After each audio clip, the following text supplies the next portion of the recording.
ഏശയ്യാ പ്രവാചകൻ്റെ പുസ്തകം അധ്യായം 40. ജനത്തിന് ആശ്വാസം. നിങ്ങളുടെ ദൈവം അരുളിച്ചെയ്യുന്നു, ആശ്വസിക്കുവിൻ, എൻ്റെ ജനത്തെ സമാശ്വസിപ്പിക്കുവിൻ.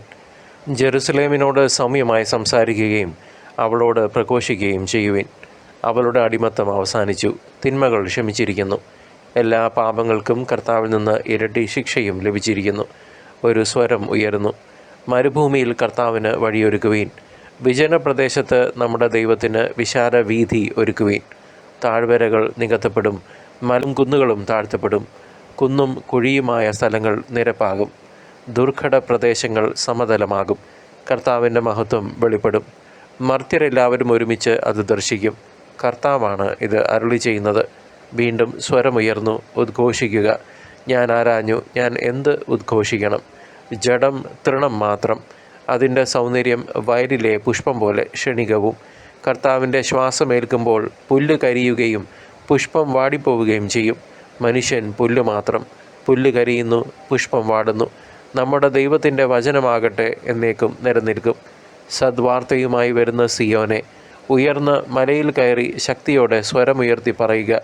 സദ്വാർത്തയുമായി വരുന്ന ജെറുസലേമെ, നിർഭയം വിളിച്ചു പറയുക. യൂദായുടെ പട്ടണങ്ങളോട് പറയുക, ഇതാ നിങ്ങളുടെ ദൈവം, ഇതാ ദൈവമായ കർത്താവ് ശക്തിയോടെ വരുന്നു. അവിടുന്ന് കരബലത്താൽ ഭരണം നടത്തുന്നു. സമ്മാനം അവിടുത്തെ കയ്യിലുണ്ട്, പ്രതിഫലവും അവിടുത്തെ മുൻപിലുണ്ട്. ഇടയനെ പോലെ അവിടുന്ന് തൻ്റെ ആട്ടിൻകൂട്ടത്തെ മേയിക്കുന്നു. അവിടുന്ന് ആട്ടിൻകുട്ടികളെ കരങ്ങളിൽ ചേർത്ത് മാറോടണച്ച് തള്ളയാടുകളെ സാവധാനം നയിക്കുന്നു. അതുല്യനായ ദൈവം കൈക്കുമ്പിളിൽ ആഴികളെ അളക്കുകയും ആകാശവിശാലതയെ ചാണിൽ ഒതുക്കുകയും ഭൂമിയിലെ പൊടിയെ അളവ് പാത്രത്തിൽ ഉൾക്കൊള്ളിക്കുകയും പർവ്വതങ്ങളുടെ ഭാരം വെള്ളിക്കോലിൽ നിശ്ചയിക്കുകയും കുന്നുകളെ തുലാസിൽ തൂക്കുകയും ചെയ്തവനാര്? കർത്താവിൻ്റെ ആത്മാവിനെ നിയന്ത്രിക്കാൻ ആരുണ്ട്?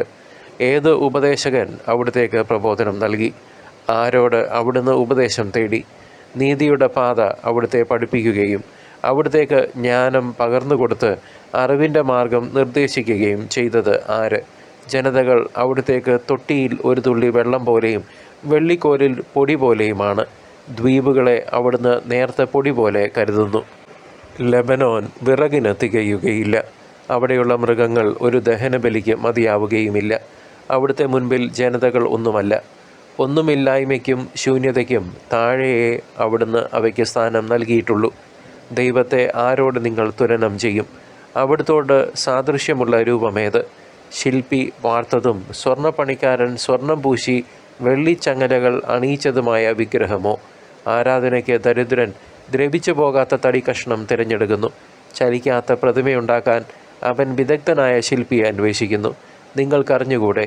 കേട്ടിട്ടില്ലേ? ആരംഭം മുതൽക്കേ നിങ്ങളോടിത് പറഞ്ഞിട്ടില്ലേ?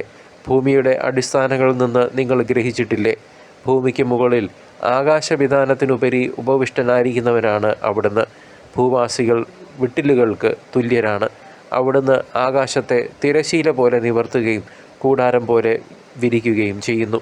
അവിടുന്ന് ഭൂമിയിലെ പ്രഭുക്കന്മാരെ ഇല്ലാതാക്കുകയും ഭരണാധിപന്മാരെ ശൂന്യരാക്കുകയും ചെയ്യുന്നു. നട്ടയുടനെ, വിതച്ചയുടനെ, വേരെടുത്തയുടനെ അവിടുത്തെ നിശ്വാസത്തിൽ അവ കരിഞ്ഞു പോകുന്നു. വൈക്കോലിനെ എന്ന പോലെ കൊടുങ്കാറ്റ് അവയെ പറത്തിക്കളയുന്നു. ആരോട് നിങ്ങളെന്നെ ഉപമിക്കും? ആരോടെനിക്ക് സാദൃശ്യം എന്ന് പരിശുദ്ധനായവൻ ചോദിക്കുന്നു. നിങ്ങൾ കണ്ണുയർത്തി കാണുവിൻ. ആരാണിവയെല്ലാം സൃഷ്ടിച്ചത്? പേരു ചൊല്ലി വിളിച്ച് അവയുടെ ഗണത്തെ എണ്ണമനുസരിച്ച് പുറത്തു കൊണ്ടുവരുന്നവൻ തന്നെ. അവിടുത്തെ ശക്തിയുടെ മഹത്വവും പ്രഭാവവും മൂലം അവയിലൊന്നുപോലും നഷ്ടപ്പെടുന്നില്ല. യാക്കോബേ, ഇസ്രായേലേ, എൻ്റെ വഴികൾ കർത്താവിൽ നിന്ന് മറഞ്ഞിരിക്കുന്നു. എൻ്റെ ആകാശം ദൈവം കണക്കിലെടുക്കുന്നില്ല എന്ന് നീ പരാതി പറയുന്നത് എന്തുകൊണ്ടാണ്? നിങ്ങൾക്ക് അറിഞ്ഞുകൂടെ? നിങ്ങൾ കേട്ടിട്ടില്ലേ? കർത്താവ് നിത്യനായ ദൈവവും ഭൂമി മുഴുവൻ്റെയും സൃഷ്ടാവുമാണ്. അവിടുന്ന് ക്ഷീണിക്കുകയോ തളരുകയോ ഇല്ല. അവിടുത്തെ മനസ്സ് അഗ്രാഹ്യമാണ്. തളർന്നവന് അവിടുന്ന് ബലം നൽകുന്നു, ദുർബലന് ശക്തി പകരുകയും ചെയ്യുന്നു. യുവാക്കൾ പോലും തളരുകയും ക്ഷീണിക്കുകയും ചെയ്തേക്കാം. ചെറുപ്പക്കാർ ശക്തിയറ്റ് വീഴാം. എന്നാൽ ദൈവത്തിൽ ആശ്രയിക്കുന്നവർ വീണ്ടും ശക്തി പ്രാപിക്കും. അവർ കഴുകന്മാരെ പോലെ ചിറകടിച്ചുയരും. അവർ ഓടിയാലും ക്ഷീണിക്കുകയില്ല, നടന്നാൽ തളരുകയുമില്ല. പ്രിയ ദൈവജനമേ, ഏശയ്യായുടെ പുസ്തകത്തിലെ 40-ാം അധ്യായം. ഇസ്രായേൽ ജനതയുടെ ചരിത്രത്തിലെ ഏറ്റവും ഇരുണ്ട കാലഘട്ടങ്ങളിലൊന്നായ ബാബിലോണിയൻ പ്രവാസത്തിലേക്ക് വിരൽ ചൂണ്ടുന്നു. ദീർഘകാലമായുള്ള വിഗ്രഹാരാധനയും അനുസരണക്കേടും കാരണം ദൈവത്തിൻ്റെ ന്യായവിധി അവർക്ക് നേരിടേണ്ടി വന്നു. ജെറുസലേം നശിപ്പിക്കപ്പെടുകയും ജനങ്ങൾ അടിമകളായി ബാബിലോണിലേക്ക് കൊണ്ടുപോകപ്പെടുകയും ചെയ്ത ഒരു സമയമായിരുന്നു അത്. പ്രവാസത്തിൽ പതിറ്റാണ്ടുകൾ ജീവിച്ച അവർക്ക് ദൈവം തങ്ങളെ പൂർണ്ണമായും ഉപേക്ഷിച്ചു എന്ന് തോന്നിത്തുടങ്ങിയിരുന്നു. ഈ ഒരു നിരാശയുടെയും നിസ്സഹായതയുടെയും പശ്ചാത്തലത്തിലാണ് ദൈവം ഏശയ്യായിലൂടെ ആശ്വാസത്തിൻ്റെയും പ്രത്യാശയുടെയും വാക്കുകൾ നൽകുന്നത്. ഈ സന്ദേശം ശിക്ഷാവിധിക്ക് ശേഷമുള്ള ദൈവത്തിൻ്റെ കരുണയെയും വീണ്ടെടുപ്പിനെയും കുറിച്ചുള്ളതായിരുന്നു. ഈ 40-ാം അധ്യായത്തിലെ പ്രധാന പ്രവചനവും കേന്ദ്ര സന്ദേശവും ഇസ്രായേലിനുള്ള ദൈവിക ആശ്വാസമാണ്. ആശ്വസിപ്പീൻ, എൻ്റെ ജനത്തെ ആശ്വസിപ്പീൻ എന്ന ആഹ്വാനത്തോടെയാണ് അധ്യായം ആരംഭിക്കുന്നത് തന്നെ. അവരുടെ കഷ്ടതയുടെ കാലം കഴിഞ്ഞുവെന്നും പാപത്തിൻ്റെ ശിക്ഷ പൂർത്തിയായിരിക്കുന്നുവെന്നും ദൈവം ഉറപ്പു നൽകുന്നു. മരുഭൂമിയിൽ കർത്താവിന് ഒരു വഴിയൊരുക്കുവാനും അവിടുത്തെ പാത നേരെയാക്കുവാനുമുള്ള ഒരു ശബ്ദത്തെക്കുറിച്ച് ഇവിടെ പ്രവചിക്കുന്നു. താഴ്വരകൾ ഉയർത്തപ്പെടുകയും മലകളും കുന്നുകളും താഴ്ത്തപ്പെടുകയും ചെയ്യുമെന്നത് ദൈവത്തിൻ്റെ വരവിനായി എല്ലാ തടസ്സങ്ങളും നീക്കപ്പെടും എന്നതിൻ്റെ പ്രതീകമാണ്. സകല മനുഷ്യരും ഒരുമിച്ച് കർത്താവിൻ്റെ മഹത്വം കാണുമെന്ന വാഗ്ദാനം ദൈവത്തിൻ്റെ സാർവത്രിക രക്ഷാപദ്ധതിയെ വെളിപ്പെടുത്തുന്നു. പ്രിയ സഹോദരങ്ങളെ, ഈ പ്രവചനത്തിൻ്റെ അടിയന്തിരമായ പൂർത്തീകരണം ബാബിലോണിയൻ പ്രവാസത്തിൻ്റെ അവസാനത്തിലാണ് സംഭവിച്ചത്. ഏകദേശം 538 BC-യിൽ പേർഷ്യൻ രാജാവായ സൈറസ് ബാബിലോൺ കീഴടക്കുകയും യഹൂദന്മാരെ തങ്ങളുടെ നാട്ടിലേക്ക് മടങ്ങാൻ അനുവദിക്കുകയും ചെയ്തതിലൂടെയാണ് ഇത് സംഭവ്യമായത്. ഇത് ഏശയ്യായുടെ പ്രവചനത്തിൻ്റെ ചരിത്രപരമായ ഒരു നിവൃത്തിയായിരുന്നു. എന്നാൽ ഇതിന് ആഴത്തിലുള്ള മറ്റൊരു ആത്മീയ അർത്ഥവുമുണ്ട്. യോഹന്നാൻ സ്നാപകൻ ഈ പ്രവചനം യേശുക്രിസ്തുവിൻ്റെ ആദ്യ വരവിനായി വഴിയൊരുക്കുന്നതിനെക്കുറിച്ച് നിറവേറ്റി. യോഹന്നാൻ മരുഭൂമിയിൽ പ്രസംഗിച്ചത് കർത്താവായ യേശുക്രിസ്തുവിൻ്റെ വരവിനായി ഹൃദയങ്ങളെ ഒരുക്കുവാനായിരുന്നു. ഈ വാഗ്ദാനങ്ങൾ നൂറ്റാണ്ടുകൾക്ക് ശേഷമാണ് നിറവേറിയതെങ്കിലും ദൈവവചനം എന്നേക്കും നിലനിൽക്കുന്നതിനാൽ അവയുടെ നിവൃത്തി ഉറപ്പായിരുന്നു. ഈ അധ്യായം 40-ാം അധ്യായം ഏശയ്യായുടെ ധീരമായ സ്വഭാവവും അചഞ്ചലമായ വിശ്വാസവും വെളിപ്പെടുത്തുന്നു. ജനങ്ങൾ നിരാശയിലും സംശയത്തിലും മുഴുകിയിരുന്നപ്പോൾ ദൈവം നൽകിയ ആശ്വാസത്തിൻ്റെ സന്ദേശം വിളിച്ചു പറയാൻ അദ്ദേഹം ഒട്ടും ഭയപ്പെട്ടില്ല.